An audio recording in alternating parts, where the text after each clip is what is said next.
فيتامين د ده بينتج في جسمك لما حضرتك جلدك يتعرض للشمس، او ناكل حاجات فيها فيتامين دي 2 اللي هو بتحول دي 3 مع التعرض للشمس، اللي فيها الحاجات اللي فيها زبده وسمنه والحاجات اللي فيها اوميجا 3، منتجات بحريه ومنتجات المحيط، بس دي غاليه. لا يا سيدي، انت لو وقفت في الشمس هتاخد فيتامين د.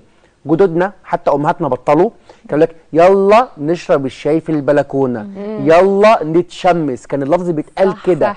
وافتحوا الشبابيك عشان يدخل الشمس للبيت. ده اختفى.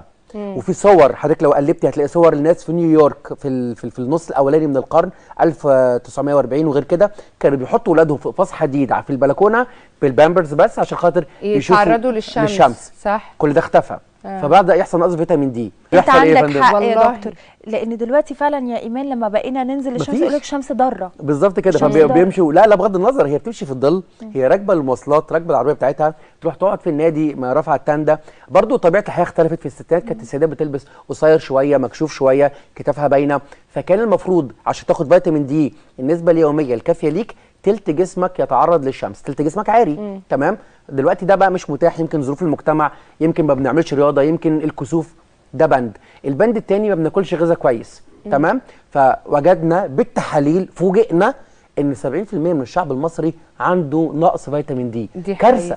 70% من الشعب المصري، البلد اللي ضربها الشمس لدرجه ان احنا كلنا سمر. يا فندم.